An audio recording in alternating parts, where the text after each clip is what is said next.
Film structure.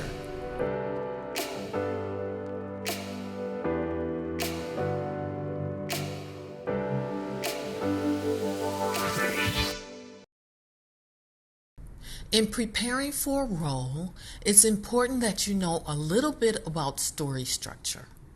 Why? Because TV, film, plays, and novels, they're all about life. More specifically, about people and their lives.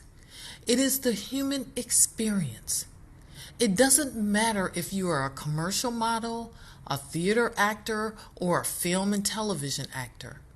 It's still about story. Robert McKee, the foremost authority on story structure, said character is story and story is character. A film is made up of a continuous flow of action that tells a story.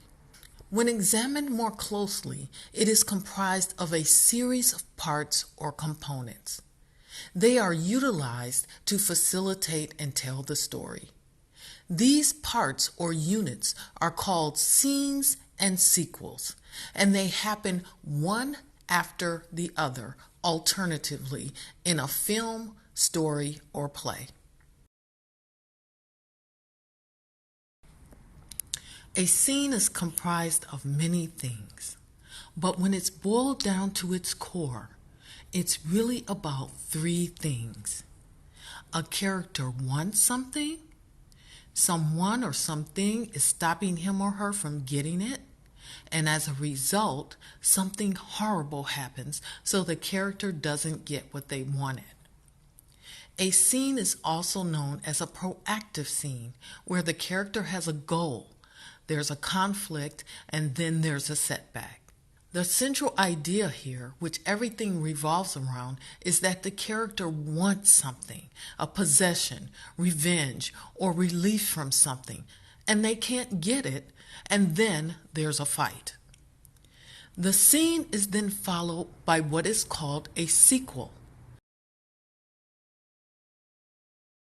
In a sequel, the character reacts emotionally to what happened in the previous scene. Then he or she looks at all the options, none of which, by the way, are good, but the character decides on one of them anyway. The character has to have a new goal in order to move the story forward. There's much more to be said on this subject, but this is not the place to do it. What's important here for you is role preparation. The center point in all of this is that in preparing for an audition or a role, it's important for you to understand if you are in the scene or the sequel. It's important to know if you are the point of view, also known as POV, if you are the point of view character or not. Are you the character in the scene that wants something, a possession, revenge, or relief from something? Or is your character the one who wants to stop the POV character from getting something? All of this influences how you portray the character. Again, there's much more to be said on this subject, but this is not the place to do it. If you want to delve deeper, some good reference books on the subject are Story by Robert McKee. That's MCKEE. And there's a free version of this book on the web.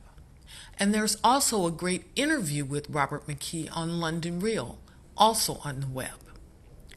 Another good book is Techniques of the Selling Writer by Dwight V. Swain.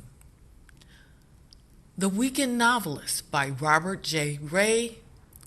And you might also want to take a look at The Art of Verbal Action for Page, Stage, and Screen by Robert McKee. Check your guidebook for links to some of these resources.